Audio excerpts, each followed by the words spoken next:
Bonjour à tous, nous voilà partis pour la troisième vidéo relative au risque lié aux dommages subis par l'entreprise. On est toujours dans le chapitre 15 qui parle donc de la gestion des risques inhérents à l'activité d'entreprise.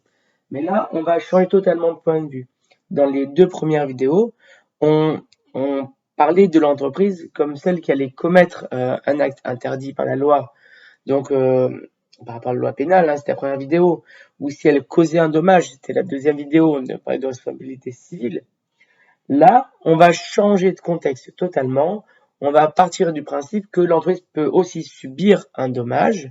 Et donc, dans ce cas-là, comment le droit va pouvoir protéger l'entreprise, ou comment l'entreprise pourra elle-même se protéger en cas de dommage qu'elle aura pu subir. Nous y voilà. Donc, l'entreprise peut subir un dommage du fait de l'inexécution d'un contrat. Ça sera le premier point. Donc, premier point, on parlera des contrats. Deuxième point, on parlera de tout ce qui n'est plus contrat. Donc, au niveau contractuel, par exemple, si un client exécute mal un contrat ou n'exécute pas du tout son contrat, l'entreprise pourra subir un dommage. Je prends un exemple. Je suis un professionnel, j'ai un contrat avec un de mes clients, disant qu'il doit me payer tous les mois un montant par rapport à un forfait.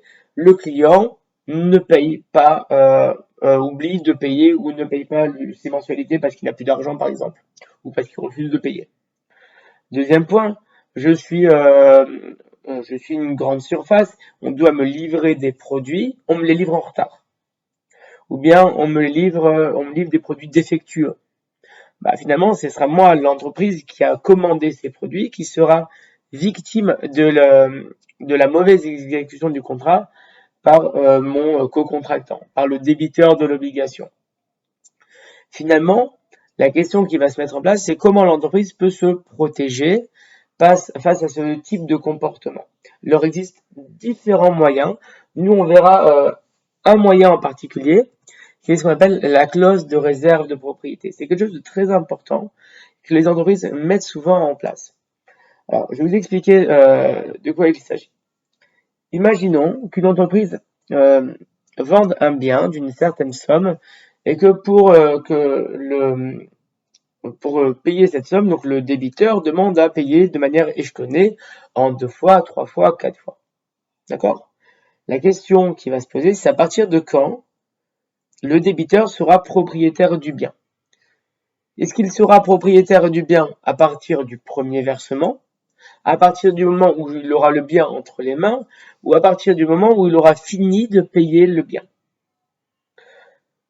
En cas de clause de réserve de propriété, c'est-à-dire c'est quelque chose qui sera prévu dans le contrat, l'entreprise va considérer comme étant propriétaire du bien jusqu'à la fin du paiement par le débiteur. C'est-à-dire que tant que le débiteur n'aura pas entièrement payé la totalité des sommes pour le bien restera la propriété de l'entreprise. Donc souvent, les entreprises mettent dans leur contrat ces clauses de réserve de propriété. Donc en faisant cela, elle se garantit finalement contre le non-paiement par le client. Finalement, si le client ne paye pas l'intégralité du prix, l'entreprise restera propriétaire du bien. Donc il faudra bien faire attention à prévoir ce type de clause dans le contrat et elle devra être acceptée. Parce que si elle n'y est pas, normalement, on pourra considérer que le premier versement pourra rendre le débiteur, rendre la personne propriétaire du bien. Donc à partir du moment où il y a un accord sur la chose et sur le prix, dire que le contrat avait existé. À partir du premier versement, on pourrait dire que je suis déjà propriétaire. Pour éviter cela, encore une fois, il faudra mettre en place cette clause de réserve de propriété. Maintenant, ça, à ce niveau contractuel, s'il y a un contrat, mais quelquefois, il n'y a pas de contrat, dire que le dommage va être subi, alors même qu'il n'existe aucun contrat. L'exemple particulier, c'est s'il y a un vol dans l'entreprise. Dire qu'on se rend compte qu'un salarié a commis un vol, ou qu'un client a commis un vol dans l'entreprise, et maintenant, qu'est-ce que je vais faire? Comment est-ce que je vais faire pour vendre un produit ou vendre mes produits si j'ai eu des vols qui ont été commis? Deuxième possibilité, il y a un incendie volontaire, involontaire, criminel, non criminel, peu importe, qui se déclare dans mon entreprise. comment moi, entreprise, je vais pouvoir me garantir contre ce risque-là? Je laisse la perte d'exploitation. Troisième possibilité, donc pour un peu le parallèle de l'incendie, le dégât des eaux. On va avoir une inondation dans l'entreprise qui va faire que l'ensemble de mes produits vont subir une avarie du fait de l'eau qui va tomber. Je ne pourrai plus vendre mes produits. Qu'est-ce que je vais faire moi? Dire que c'est plus un cadre contractuel. C'est pas quelqu'un avec lequel j'avais signé un contrat qui m'a causé un dommage, mais ce sont des faits extérieurs à un contrat qui m'ont causé un dommage. Ou dernier point, j'y viens, la perte d'exploitation. On est en plein dedans avec le coronavirus. Les hôtels, les restaurants, les boîtes de nuit, les entreprises ont toutes subi une perte d'exploitation liée à ce virus. Le virus a entraîné la fermeture de la plupart des établissements, de la plupart donc des restaurants, des hôtels, d'ailleurs de l'ensemble des hôtels, des restaurants. Il a causé aussi des dommages pour toutes les compagnies aériennes qui ont dû annuler certains de leurs vols vers l'étranger. Et donc cette perte d'exploitation, peut se chiffrer quelquefois en centaines de milliers d'euros, en millions d'euros. Mais comment finalement l'entreprise va pouvoir se prémunir contre ces risques sur lesquels il n'y a pas de contrat? Quand il y a un contrat, on peut prévoir des clauses. Là, il n'y a pas de contrat. L'incendie va se déclarer parce qu'il y a eu un dysfonctionnement. Le virus, il va exister et les entreprises n'y sont pour rien. Elles ne peuvent pas le prévoir par le contrat.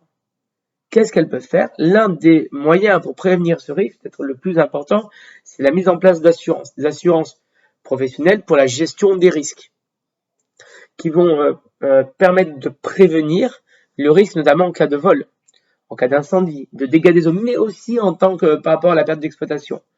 On a vu très très récemment que certaines compagnies d'assurance vont essayer d'indemniser leurs clients du fait de la fermeture de leurs magasins liés au Covid-19.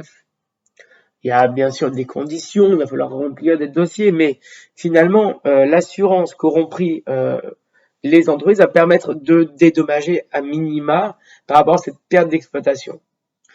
Non, le fonctionnement de l'assurance, on va y venir très rapidement. Comment ça marche? C'est tous les mois, je vais payer la compagnie d'assurance pour que le jour où le risque arrive, la compagnie puisse me dédommager. C'est un peu ce qu'on fait nous avec l'assurance au niveau de l'habitation, l'assurance par rapport à notre voiture. On a une obligation de s'assurer.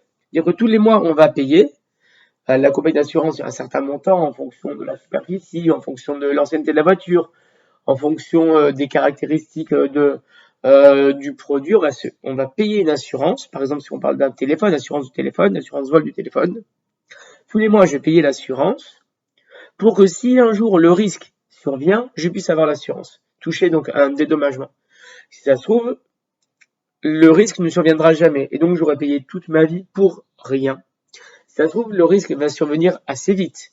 Et dans ce cas-là, l'assurance va permettre de me dédommager grâce à l'ensemble des personnes qui auront cotisé auprès de compagnies d'assurance.